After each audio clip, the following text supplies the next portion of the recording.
Assalamualaikum warahmatullahi wabarakatuh. Waalaikumsalam warahmatullahi wabarakatuh. Alhamdulillahillazi ja'ala 'idan li'ibadihil mu'minin. Bahwa orang yang menjalankan ibadah Ramadan dengan baik, dalam arti siang dia laksanakan ibadah puasa, sementara dia hidupkan malam-malam Ramadan dengan sholat tarawih, i'tikaf, tadarus Al-Quran dan sebagainya. Orang yang semacam itu keluar dari Ramadan dijanjikan oleh Allah, ghufira lahu ma taqaddama min zambihi, diampunkan segala dosa yang pernah dia kerjakan. Sehingga ia keluar dari bulan Ramadan seperti bayi baru dilahirkan oleh ibunya, bersih, tidak punya dosa kepada Allah lantaran sudah dibersihkan oleh ibadah Ramadan. Jadi dalam Islam dosa itu ditebus dengan taubat, dengan amalan kita sendiri, bukan dengan uang, tidak juga dengan beras.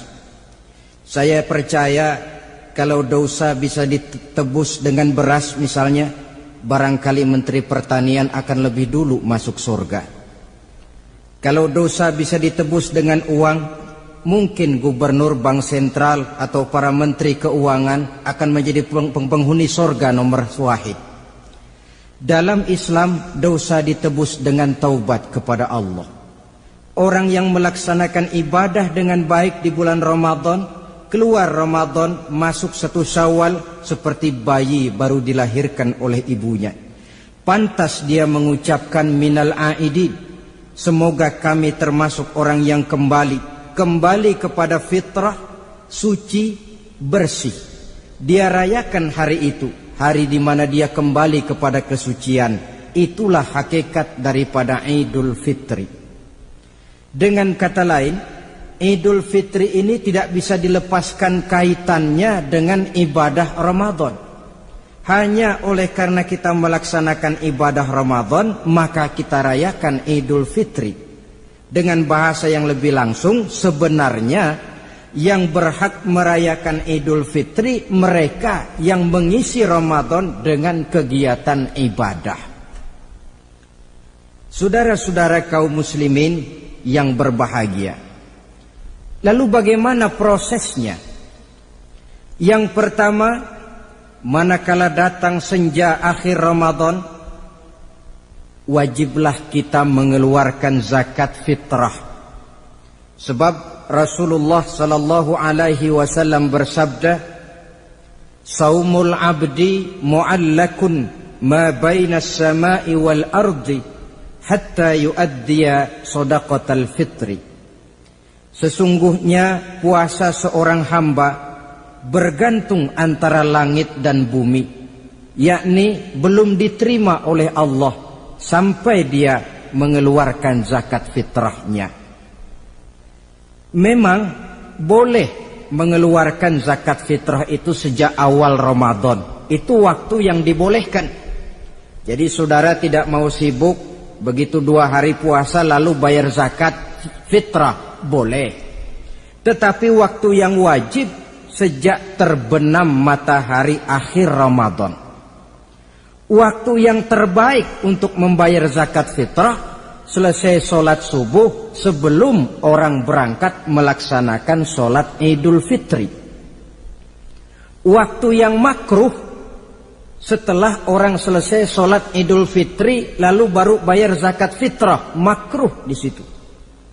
Sedangkan waktu yang haram apabila matahari terbenam pada hari raya tanggal 1 Syawal baru mau bayar zakat fitrah, sudah haram hukumnya. Jadi diawali dengan membayar zakat fitrah, dan ini merupakan realisasi daripada latihan puasa, cinta kepada fakir miskin. Orang bilang kan bulan Ramadan itu katanya bulan latihan. Kata orang Jawa, month of training, bulan latihan. Apa sih perlunya latihan? Kalau PSSI masuk latihan, tentu keluar latihan mainannya makin bagus. Elias Pikal masuk latihan, keluar latihan gaya tinjunya makin hebat. Itu perlunya latihan. Kalau latihan tiap hari tapi main kalah terus, orang kan bilang buat apa latihan kalau main kalah terus. Kita muslimin selama Ramadan sebulan penuh masuk latihan. Latihan sabar, latihan jujur, latihan disiplin, latihan sederhana, latihan mengendalikan nafsu. Berhasil atau tidaknya latihan itu kelihatan dalam gaya hidup kita sesudah keluar Ramadan. Kalau tidak, Ramadan sabar, habis Ramadan habis sabarnya. Ramadan rajin ke masjid, selesai Ramadan selesai ke masjidnya. Ramadan rajin baca Quran, selesai Ramadan selesai rajinnya. Itu pertanda latihan tidak berhasil.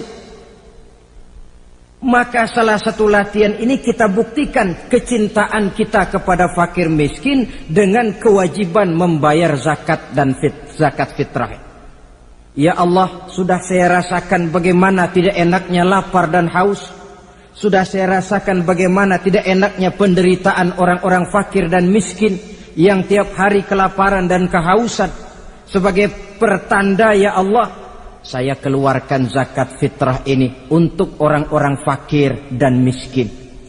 Itu kita keluarkan pada saat matahari akhir Ramadan terbenam. Masuk malam pertama bulan Syawal. Malam takbiran kalau istilah di kampung kita ini. Allah Subhanahu wa taala dalam Al-Qur'an menjelaskan walitukmilul iddata. Hendaklah engkau sempurnakan jumlah bilangan hari puasamu. Berpuasa sebulan penuh. 30 hari atau lebih sering 29.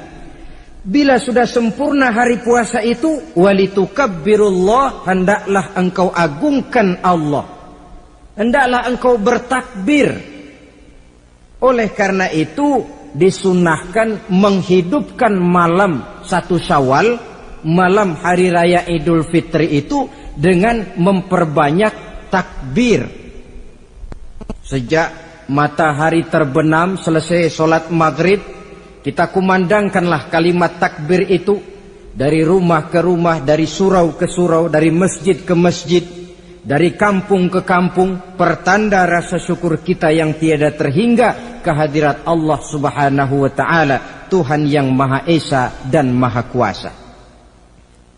Entah kenapa, bila matahari akhir Ramadan terbenam, datang malam 1 Syawal, berubah perasaan kita. Sedih menjadi gembira, sukar menjadi mudah, hati yang tadinya digenangi air kebencian berubah menjadi hati yang penuh dengan cinta kasih kepada sesama. Kumandang takbir bagi orang-orang yang hidup tinggal di rantau, mengingatkan dia kepada kampung halamannya. Terkenang dia sungai tempat dia mandi, lapangan tempat dia bermain. Oi kampuang nan jauh di mato katanya. Sehingga orang-orang yang tinggal di tanah rantau diusahakannya benar supaya bisa berlebaran pulang mudik katanya, nak berkumpul dengan sanak keluarganya supaya lebih mudah bersilaturahmi sambil mengenang masa-masa lalu di kampung halaman. Jadi setelah zakat fitrah kita tunaikan, sambutlah malam Idul Fitri itu dengan memperbanyak takbir. Ini disunahkan.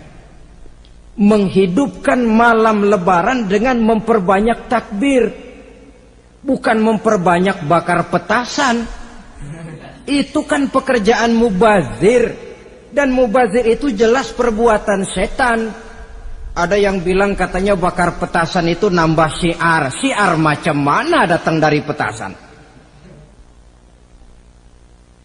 Sebagian lagi berjaga-jaga juga, tapi bukan dengan memperbanyak takbir. Bergadang-gadang di pinggir jalan, ngebut dengan kendaraan aneka warna. Tidak itu yang diajarkan agama. Berkumpul kita di surau, berkumpul kita di masjid, paling kurang berkumpul di rumah dengan keluarga. Ramai-ramailah kita bertakbir, memanjatkan puji dan syukur kepada Allah. Ya Allah, kalau tidak lantaran petunjukmu, Sulit rasanya melaksanakan perjuangan yang berat sebulan penuh ini. Melatih diri, membina takwa, mengharap ridho. Dengan lapar melilit perut, dengan haus mencekik kerongkongan. Bersyukur kami kepadamu ya Allah. Dan sebagai pertanda kami kumandangkan kalimat takbir, memuji keagungan dan kebesaranmu. Allahu Akbar, Allahu Akbar, Allahu Akbar, walillahil hamd. Saudara-saudara kaum muslimin rahimakumullah. Di dalam satu hadis dari Ubadah bin Samit diriwayatkan oleh Imam Tabrani, bersabda Rasulullah sallallahu alaihi wasallam, "Man ahya lailatal fitri lam yamut qalbuhu yauma tamutul qulubi." Barang siapa yang menghidupkan malam Idul Fitri, maka hatinya itu tidak akan pernah mati pada saat hati-hati orang lain menjadi mati. Kita yang paling khawatir dalam hidup ini, pada saat hati kita sudah mati selagi jasad masih hidup, menjadilah kita bangkai berjalan dalam pandangan Allah. Badan hidup tapi hati mati, bangkai berjalan dalam pandangan Allah. Jadi ini hakikat merayakan Idul Fitri. Puasa Ramadan sebulan penuh, malamnya ibadah, menunaikan zakat fitrah, lalu malamnya menghidupkan malam dengan takbiran. Yang terjadi kan kita lihat adat yang dibesarkan, ibadat ditinggal. Puasa tidak, tarawih apalagi, lebaran kurang seminggu sudah lebih sibuk dia daripada yang puasa. Ke pasar kayaknya pasar mau dibeli semua. Rumah pun dicat, dikapur, baju diperbarui. Itu kan kulit. Memang lebih bagus kalau kulitnya baik, isinya pun baik. Tapi yang lebih penting daripada sekedar kulit adalah isi. Hakikat merayakan Idul Fitri kembali kepada kesucian. Kita bersih, tidak punya dosa kepada Allah. Itu kita rayakan. Dengan apa? Nah, oleh seorang ulama, Al-Imam Zakiyuddin Abdul Azim bin Abdul Quwa Al-Munziri, diberikan contoh bagaimana Rasulullah sallallahu alaihi wasallam itu merayakan Idul Fitri. Beliau berkata, yuhibbu sallallahu alaihi wasallam ayyuqabilal 'ida bil bisri was surur. Rasulullah sallallahu alaihi wasallam cinta, senang menyambut Idul Fitri bil bisri was surur, dengan muka gembira dan dengan sikap sukacita. Jadi merayakan Idul Fitri bil bisri was surur, muka menunjukkan kegembiraan. Kenapa gembira? Sudah berhasil berjuang sebulan penuh. Bukan gembira lantaran di rumah banyak dodol, kue, pakaian serba baru, sepatu pun serba baru. Bukan itu yang kita gembira. Gembira lantaran telah berhasil berjuang mengalahkan nafsu, memenuhi perintah Allah, melaksanakan puasa. Gembira lantaran kita kembali suci seperti bayi baru dilahirkan oleh ibunya. Bil bisri, muka menunjukkan kegembiraan, cerah di malam itu sampai di hari lebarannya. Jadi walaupun barangkali oleh karena kesulitan ekonomi tidak terbeli itu baju yang baru, tidak terbeli itu sepatu yang baru, tidak terbeli itu makanan dan kue seperti tetangga, jangan sampai mengurangi kegembiraan kita. Tidak boleh menyambut lebaran itu dengan manyun. Tahu manyun? Mukanya sudah macam asam sama kukusan. Tidak ada menunjukkan sikap kegembiraan. Nabi menghadapi hari itu bil bisri was surur, dengan muka cerah dan dengan sikap gembira. Tapi gembira dalam arti tetap pada jalur kontrol. Lalu apa lagi? Wat taubatu lillahi ta'ala, dengan tetap melaksanakan taubat kepada Allah. Wan nadam alal khataya, menyesal terhadap segala kesalahan yang pernah dikerjakan. Itu yang dilakukan baginda Nabi di hari raya. Wa masalihatil khusum, memperbaiki orang-orang yang bermusuhan. wal akhdhi binasiril mazlum, menolong orang-orang yang teraniaya, wasillatil arham, melaksanakan silaturahmi, wal ihsan ilal fuqara, berbuat kebaikan kepada kaum fakir miskin, wa ziyaratil aqarib, menziarahi, mengunjungi kaum kerabat. Itu hakikat di dalam melaksanakan Idul Fitri. Jadi jangan terbalik, sudah merasa baju baru, ini kan lebaran, merdeka. Kalau kemarin Ramadan kita dikekang, tidak boleh begini, tidak boleh begitu, sekarang sudah keluar Ramadan, merdeka. Lalu dirayakannya Idul Fitri dengan bermabuk-mabukan, dengan judi, dengan perbuatan zina. Itu sama saja dengan baju baru habis dicuci sudah diceburin lagi ke dalam comberan. Ini kan ibarat baju masuk Ramadan dicuci sebersih-bersihnya, keluar Ramadan masuk Lebaran, tetaplah berusaha menjaga kebersihan itu. Kalau ditinggalkan Ramadan merasa merdeka, melemparkan lagi diri ke lembah dosa, sama saja baju yang sudah putih bersih ditriska bagus-bagus, tapi lalu dilemparkan lagi ke dalam comberan. Na'udzubillah min zalik. Saudara-saudara kaum muslimin yang berbahagia, jadi setelah zakat fitrah kita bayar, hidupkan malam Idul Fitri itu dengan mengumandangkan kalimat takbir. Lalu bila datang sholat subuh di pagi hari pertama bulan Syawal, kita laksanakanlah sholat subuh itu berjamaah. Jangan sampai terbalik, saking kepengennya sholat Idul Fitri, subuhnya enggak. Ini kan sama saja kata orang nyari jarum kapak hilang.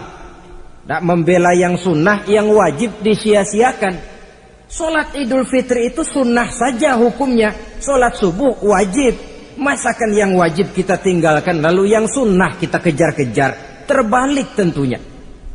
Lalu manakala usai kita sholat subuh masih mengumandangkan takbir, bersiap-siaplah kita untuk berangkat menunaikan sholat Idul Fitri.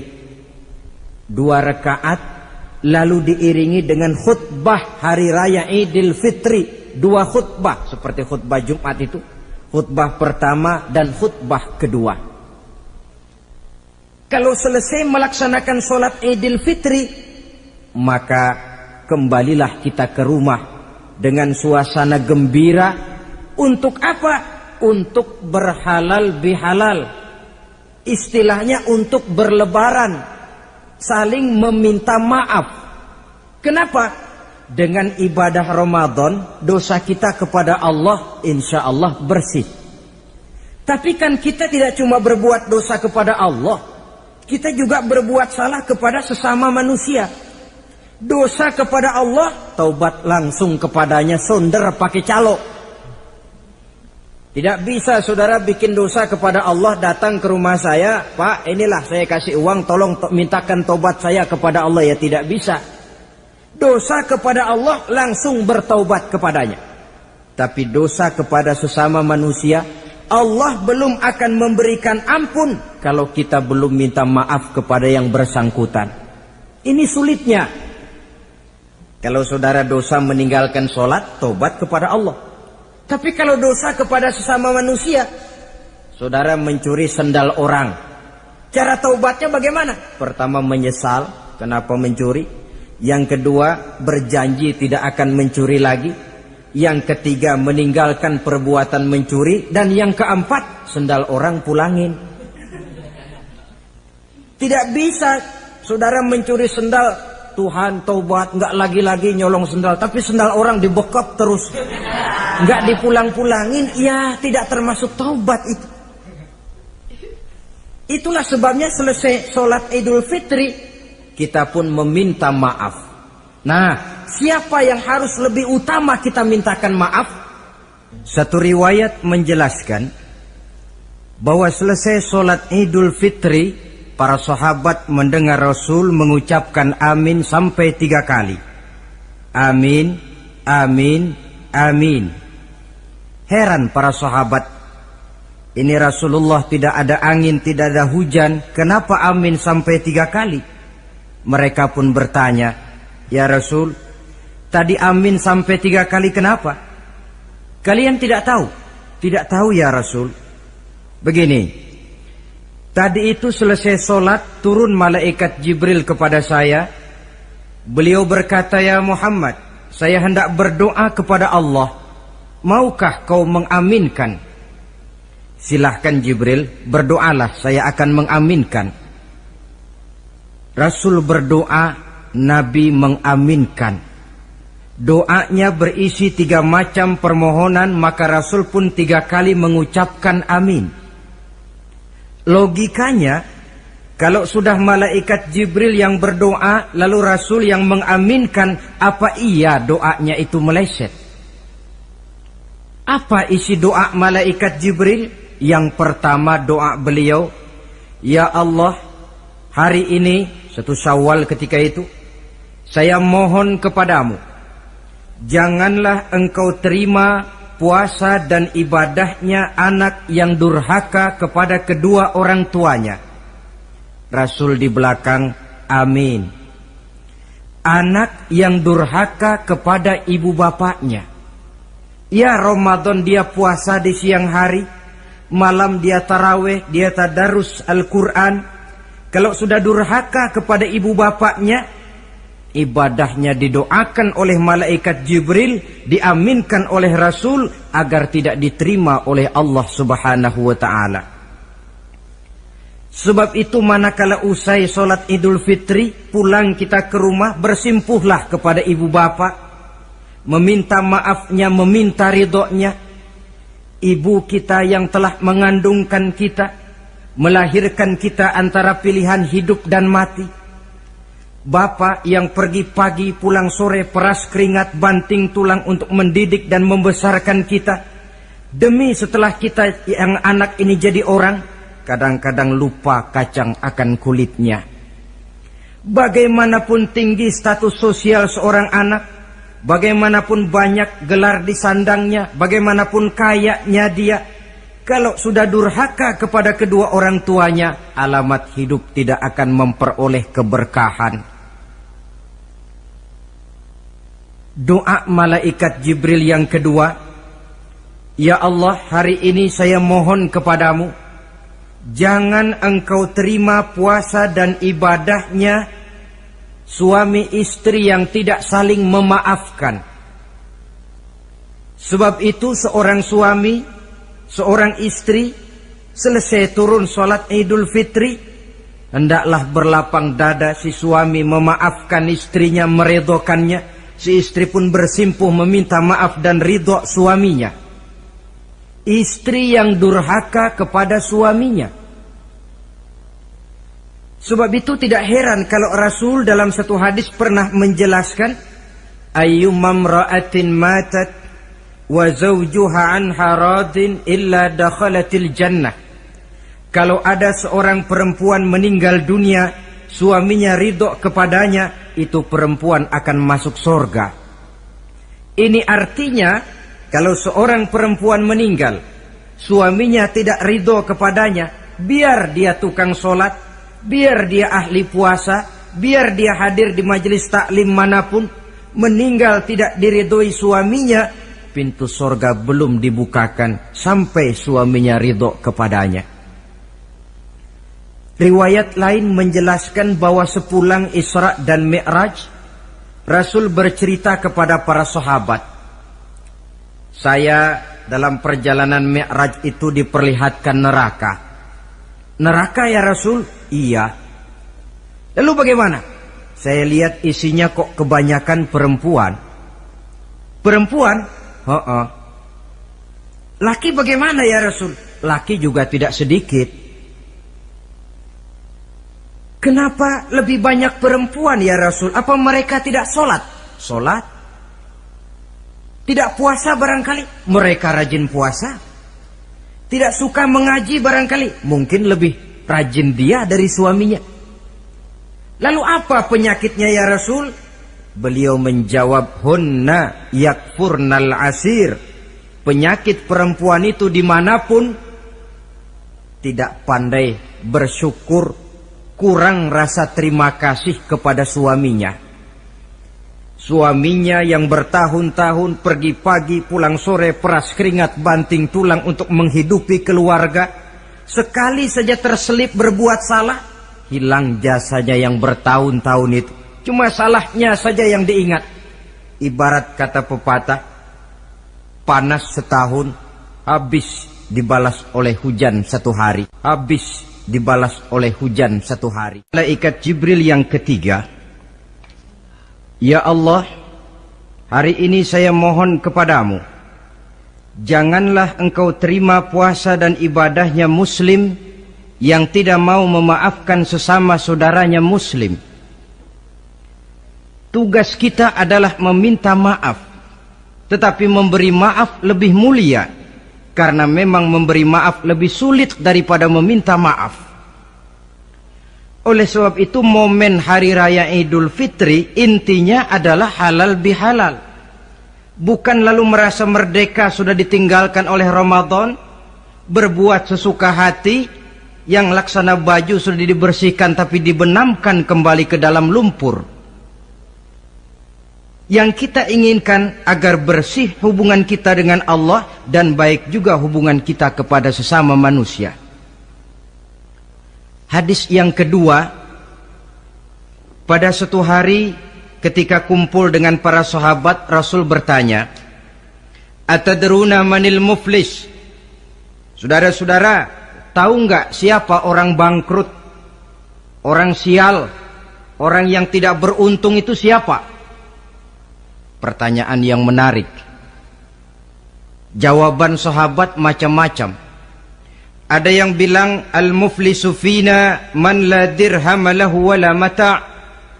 Ya Rasul, menurut pendapat kami orang yang bangkrut, orang yang sial, yang tidak punya duit dan tidak punya harta. Itu jawab sahabat, dan begitu jawab banyak orang sekarang. Siapa yang banyak uang raja dia, yang tidak punya uang bangkrut dia. Sampai-sampai pepatah orang Arab bilang, innad darahima fil amakini kulliha taksur rijala mahabatan wa jalala. Uang itu di mana-mana katanya bikin hebat orang yang memilikinya. Coba lihat orang yang tidak punya uang dengan yang punya uang, jangan gaya hidupnya, gaya jalannya saja lain. Coba orang kerja itu hari Kamis sama hari Sabtu lain jalannya.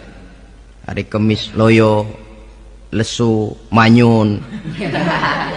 Tapi kalau sudah hari Sabtu gagah bukan main. Kenapa? Ada uang di kantongnya. Wahia lisanun liman arada fasahatan. Uang adalah lidah yang paling fasih untuk bicara. Bicara lidah macet, coba uang yang bicara talk chair.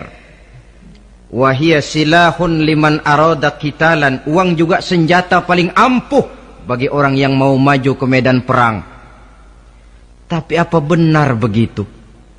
Rasul menjawab, innal muflisa min ummati. Orang yang bangkrut dari golongan umatku. Umatku bukan orang lain. Bukan mereka yang tidak punya uang, kata Rasul. Bukan mereka yang tidak banyak hartanya.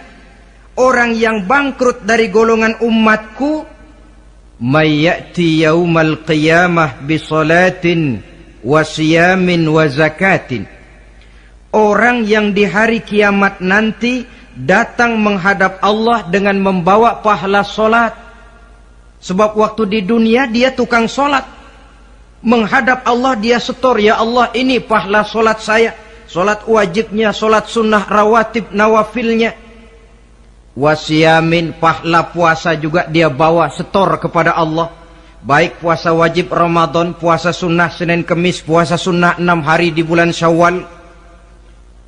Wazakatin, pahala zakatnya juga dia bawa menghadap Allah di satu pihak. Cuma sayang kata Allah, wa ya'ti qad syatama haza. Dia juga datang membawa dosa karena pernah mencaci maki orang.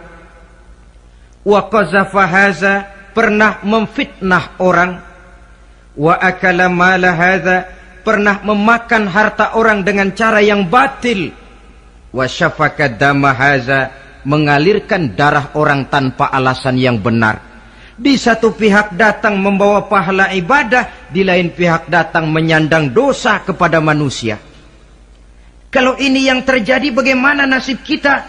Kata baginda Rasul, maka diambillah dosa orang yang pernah kita fitnah. Untuk apa? Diberikan kita.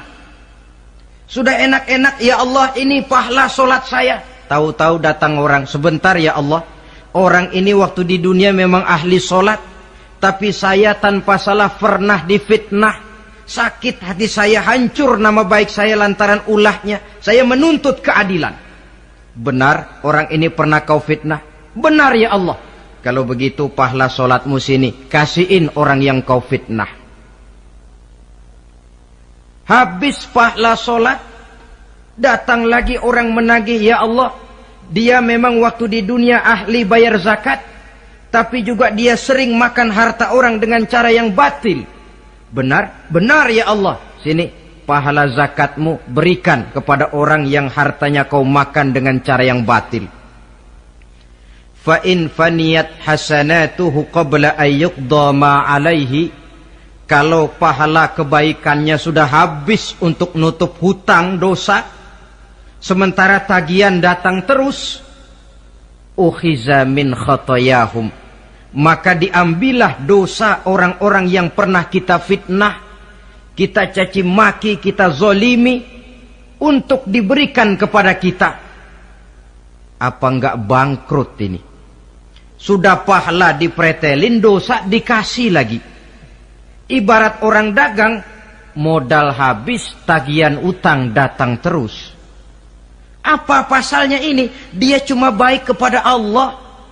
Solatnya betul, puasanya bagus, zakat dia bayar. Tapi kepada sesama manusia, dia tukang fitnah, tukang mencaci maki, ahli makan harta orang dengan cara yang batil. Bangkrut nasibnya di akhirat nanti.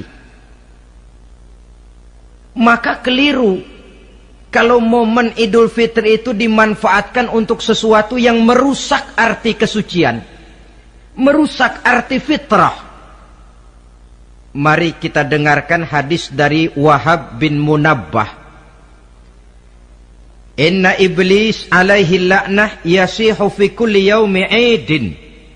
Iblis tiap hari raya Idul Fitri teriak-teriak. Akibat teriakannya, laskarnya, bala tentaranya kumpul. Ya Sayyidana, man aghdabuka? Wahai junjungan kami, kata bala tentara iblis ini, kenapa teriak-teriak macam itu? Apa yang bikin Tuhan begitu jengkel? Kasih tahu saja sama kami, biar kami hancurkan siapa yang telah menyakitkan hati Tuhan. Kata iblis, tidak ada yang nyakitin hati saya. Cuma kamu perlu tahu, kata iblis, innallaha qad ghafara li hazihil ummah fi hadzal yaum. Hari ini, hari Idul Fitri, Allah telah mengampunkan dosa umat yang berpuasa. Itu yang nyakitin hati saya. Setengah mati saya menggoda mereka, supaya mereka mabuk, supaya mereka zina, supaya mereka judi, supaya mereka merusak. Mereka puasa di bulan Ramadan, hari ini Allah ampunkan dosa mereka. Apa enggak sakit hati saya? Lalu apa tugas kami Tuhan? Kata tentara iblis ini, fa'alaikum an tusghiluhum bil lazat wa syahawat wa syurbil khamr. Kata iblis, kasih komando dia, begini saja, kau rusak mereka, umat Islam yang dosanya hari ini diampuni, kau rusak mereka bil lazat, dengan segala macam kelezatan, wasyahawat, dengan memperturutkan hawa nafsu, wasyurbil khamr, dengan meminum minuman yang memabukkan di hari raya Idul Fitri ini. Jadi kalau mereka datang bermaaf-maafan, Allah sudah mengampuni dosa mereka, tolong kau rusak suasana itu. Tanamkan kepada mereka supaya menikmati hari ini dengan segala macam kelezatan, memperturutkan hawa nafsunya, meminum minuman keras, hanyut di meja judi, sehingga melupakan arti hakikat Idul Fitri yang sebenarnya. Di akhir riwayat ini Nabi pesan, oleh karena itu kata Nabi, ijtahidu yaumal fitri fis sadaqah wa a'malil khair wal birri minas salah waz zakah wat tasbih wat tahlil. Oleh sebab itu kata Nabi, hati-hatilah kamu, sungguh-sungguhlah kamu pada hari Idul Fitri ini melaksanakan segala macam kebajikan seperti sedekah, perbuatan baik, salat, zakat, mengucapkan tasbih, tahlil, karena hari ini Allah telah mengampunkan dosa kamu. Jadi jangan dinodai hari yang bersih itu dengan perbuatan-perbuatan yang tercela. Inilah kelirunya kalau adat lebih dibesarkan daripada ibadat. Kalau menyambut Idul Fitri itu yang lebih diutamakan baju barunya, pakaian serba barunya, rumah serba bersihnya, lalu fasilitas serba adanya, lupa kepada intinya, manusia akan mudah terjerumus menodai hari yang suci dengan perbuatan yang kotor. Saudara-saudara, ma'asyiral muslimin rahimakumullah. Karena itu Rasulullah sallallahu alaihi wasallam pernah menjelaskan apa hakikat hari raya sebenarnya. Beliau berkata, lil mu'mini khamsatu a'yad. Orang beriman mempunyai 5 hari raya. Yang kita tahu kan gampangnya Idul Fitri, Idul Adha, kan itu. Rasul berkata, orang beriman sebenarnya mempunyai 5 hari raya. Hari raya yang dia rayakan dengan kegembiraan.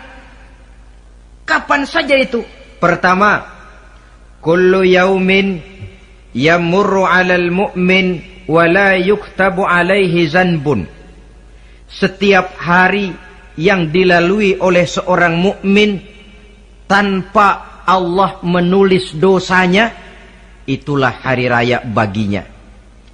Jadi kalau berlalu 1 hari dan hari itu kita tidak melakukan dosa satupun, itu hari raya. Dengan kata lain, bergembiralah seorang mukmin kalau dia bisa melewati 1 hari tanpa di hari itu dia melakukan dosa. Itu hari raya. Aduh, saya girang benar hari ini. Kenapa? Hari ini tidak ada dosa yang saya kerjakan rasanya. Hari raya pertama adalah hari di mana kita lewati tanpa melakukan dosa. Kira-kira bisa nggak 1 hari lewat tanpa dosa? Ya, bukan cuma sekedar mau, tapi berusaha untuk bisa. Ini hari raya yang pertama. Yang kedua kata Nabi, al-yaumul ladzi yakhruju fihi minad dunya bil iman wasyahadah wal ismah min kaidis syaitan. Hari di mana dia keluar meninggalkan dunia ini, kembali kepada Allah bil iman, dengan membawa iman, wasyahadah, mengucapkan 2 kalimat syahadat, wal ismah min kaidis syaitan, dan selamat dari tipu daya setan. Saudara-saudara, mati membawa iman, sempat mengucapkan 2 kalimat syahadat, selamat dari tipu daya setan, itu hari raya kita. Sebab apa? Yang paling kita khawatir kalau sudah meninggalkan dunia tanpa membawa iman, tidak sempat mengucapkan 2 kalimat syahadat. Nah, supaya kita mati bisa mengucapkan 2 kalimat syahadat, caranya bagaimana? Ya tergantung latihan dan kebiasaan. Orang kepengen kaya mesti latihan kaya. Orang kepengen bisa nyanyi mesti latihan nyanyi. Orang yang dalam hidupnya sering mengucapkan 2 kalimat syahadat, insya Allah di akhir hayatnya pun kalimat itu yang akan diucapkannya. Makanya kalau Allah pesan, la tamutunna illa wa antum muslimun, jangan kamu mati kecuali dalam Islam. Bagaimana supaya kita mati dalam Islam? Hidup ini pun biasakan dalam Islam. Hanya mereka yang membiasakan hidup secara Islam, insya Allah bisa mati dalam lingkungan Islam. Ini hari raya yang kedua. Yang ketiga, al-yaumul lazi yujawizu fihi sirat wa ya'manu min ahwalil qiyamah. Hari di mana dia lewat di atas sirat dan aman dari huru-hara hari kiamat.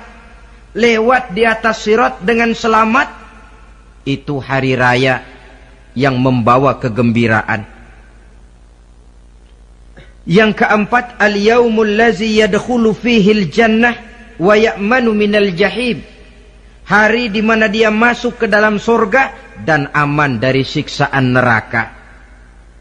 Hari raya terakhir, al-yaumul lazi yanzuru fihi ila rabbih. Hari di mana dia bertemu dengan Allah Tuhannya. Itu hari raya terbesar. Masuk surga itu enak, tapi bertemu Allah jauh lebih enak. Sama saja kita masuk istana negara itu nikmat, tapi bertemu presiden jauh lebih nikmat. Mungkin begitu masuk istana negara kita heran, kagum melihat lukisan, melihat dekorasi. Tapi begitu bertemu dengan kepala negara, lupa kita dengan indahnya bangunan istana negara.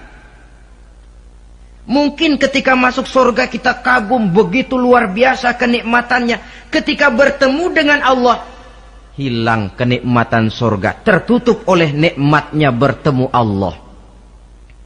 Ma'asyiral muslimin rahimakumullah. Nah, lalu ada satu tradisi di negara kita ini yang disebut acara halal bihalal. Di Arab ini tidak ada. Dan memang halal bihalal itu bahasa Arab yang di Arab sendiri tidak terpakai. Halalun bihalalin artinya saling halal menghalalkan. Maksudnya saling maaf memaafkan. Kemarin saudara tanpa salah saya pukul, haram. Kesempatan ini tolong dihalalkan, artinya tolong dimaafkan. Karena kita bertemu seorang-seorang sulit, datang dari rumah ke rumah pun memakan waktu. Biasanya pun orang mengadakan acara kumpul, entah itu organisasi, entah itu kantor, entah itu keluarga besar, kumpul dalam satu acara yang lazimnya mereka sebut dengan halal bihalal. Rangkaiannya tidak terpisahkan dari puasa Ramadan, Idul Fitri, dan halal bihalal. Artinya, karena kita melaksanakan puasa di bulan Ramadan, maka kita rayakan Idul Fitri. Di dalam merayakan Idul Fitri, kita laksanakan acara halal bihalal. Tidak terpisahkan. Tapi rupanya halal bihalal ini sudah jadi milik nasional. Ya, kita ikut bersyukur menjadi milik nasional. Tetapi yang paling merasakan nikmatnya tentu mereka yang mengikuti prosesnya sejak semula. Pelaksanaan ibadah puasa, melaksanakan zakat fitrah, menunaikan sholat Idul Fitri, sampai kepada berhalal bihalal. Kemudian satu hadis lagi, Rasulullah sallallahu alaihi wasallam bersabda, "Isnani la yanzurullahu ilaihi ma yaumal qiyamah." Ada dua golongan manusia yang di hari akhirat nanti tidak akan dipandang oleh Allah. Tidak akan diopeni oleh Allah. Siapa mereka? Pertama qati'ur rahim, yang kedua jarus su'i. Orang yang memutuskan silaturahmi dan tetangga yang jahat dengan tetangganya. Sebagai uraian penutup, saya ingin mengajak kita semua untuk merenungi firman Allah dalam surah Al-A'la ayat 14 sampai dengan ayat 17.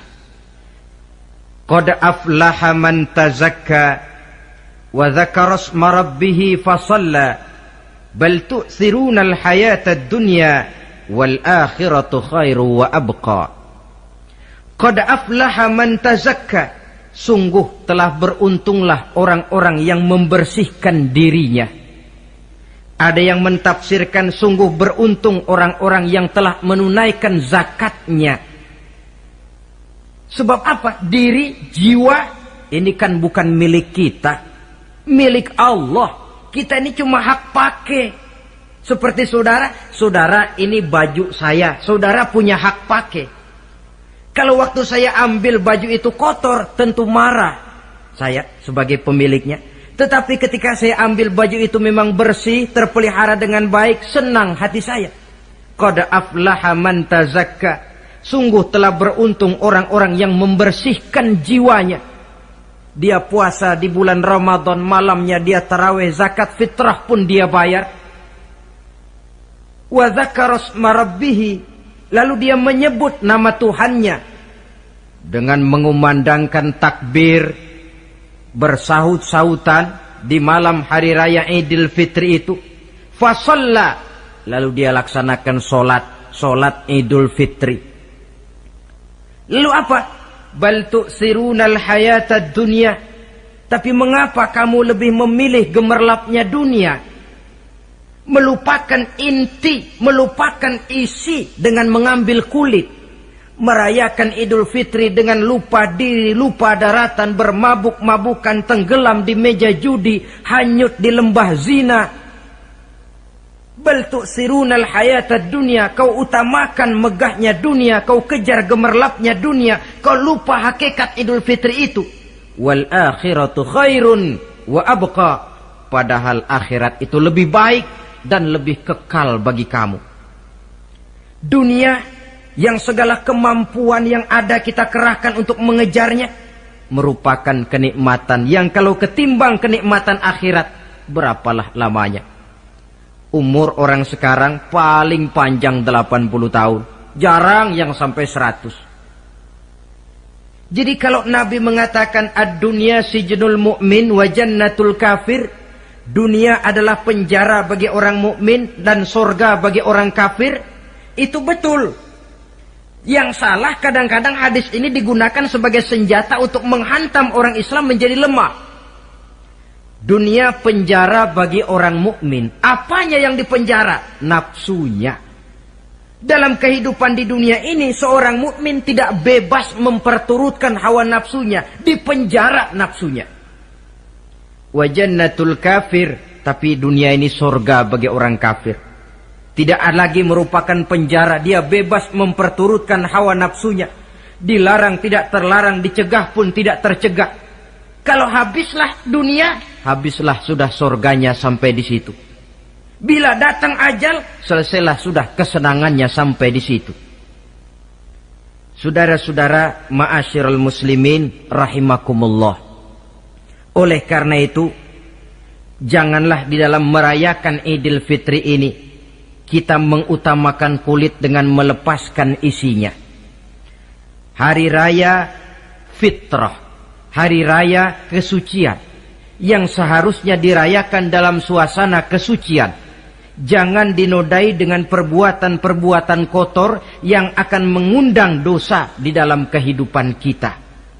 Sehingga 1 bulan latihan di dalam Ramadan ini mewarnai kehidupan kita 11 bulan berikutnya. Tanda bahwa latihan berhasil, keluar Ramadan gaya hidup kita makin baik. Ada kesinambungan. Jangan cuma Ramadan bisa sabar, selesai Ramadan selesai sabarnya. Ramadan rajin ke masjid, selesai Ramadan selesai rajinnya. Ramadan cinta kepada yatim piatu dan fakir miskin, selesai Ramadan malah kejam kepada yatim dan orang-orang miskin. Latihan tidak akan membawa hasil seperti yang diharapkan. Puncaknya, tercapailah tujuan daripada pelaksanaan ibadah puasa, la'allakum tattaqun, agar dengan pelaksanaan ibadah puasa kamu menjadi manusia yang bertakwa kepada Allah. Bukankah di sini harga dan nilai daripada manusia? Jadi puasa dengan kemampuan mengendalikan diri, dengan kesederhanaan, dengan disiplin, dengan cinta kepada fakir miskin, seluruhnya bertujuan membentuk manusia yang bertakwa. Dan saya yakin bukan suatu kebetulan kalau di dalam GBHN, garis besar haluan negara kita, dirumuskan bahwa tujuan pendidikan di Indonesia membentuk manusia yang bertakwa kepada Tuhan yang Maha Esa. Saya yakin itu bukan kebetulan. Saya percaya itu bukan hasil lamunan karena yang duduk di DPR, MPR orang bonafid semua. Tujuan pendidikan apapun nama pendidikan itu harus mengarahkan, membawa manusia Indonesia menjadi orang yang bertakwa kepada Tuhan. Dan dalam artian kita, takwa itu tidak lain kemampuan melaksanakan segala yang diperintah Allah dan kesanggupan menjauhi segala yang dilarangnya. Ma'asyiral muslimin rahimakumullah. Karena itu saya ingat benar, orang-orang tua kita itu betul.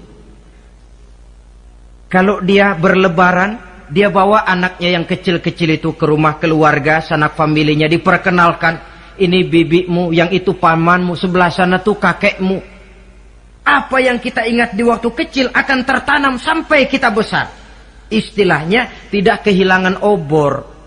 Tahu keluarga, kenal sanak famili. Yang terjadi zaman sekarang, kadang-kadang ipar dengan ipar berkelahi, keponakan dengan keponakan main hantam. Kenapa? Hilang obor, tidak ada yang memberikan penyuluhan bahwa dia masih keluargamu. Apa latar belakangnya? Kurangnya silaturahmi. Apalagi remaja sekarang kalau diajak pergi berlebaran kuno keragunan saja ngelihat uak. Ya tidak ada salahnya toh, rekreasi persilakan. Keragunan kah, ke Taman Mini kah, ke Taman Impian Jaya Ancol kah. Tetapi silaturahmi ini utamakan. Kunjungi keluarga, kunjungi sanak famili, handai tolan. Sebab apabila silaturahmi ini sudah retak, pada akhirnya kita kehilangan obor. Manakala sudah kehilangan obor, boleh jadi kita tidak akan saling mengenal satu dengan lainnya. Bukankah adat hidup katanya tolong menolong? Bila kita merupakan satu keluarga besar, mungkin ada kelemahan di bidang pendidikan, yang lain maju di bidang ekonomi, saling membantu sehingga terwujud di mana yang satu menunjang kemajuan bagi yang lainnya. Saudara-saudara, inilah pembicaraan kita pada pertemuan kita kali ini. Dengan harapan tentunya mudah-mudahan kita benar-benar masuk dalam kelompok minal aidina wal faizin wa kullu amin wa antum bi khair. Termasuk orang yang kembali suci kepada fitrah, beruntung dan amalan ibadah kita diterima oleh Allah Subhanahu wa taala. Sekian dan demikian, terima kasih atas segala perhatian, mohon maaf atas segala kekurangan. Usikum wa nafsi bitaqwallah. Wassalamualaikum warahmatullahi wabarakatuh.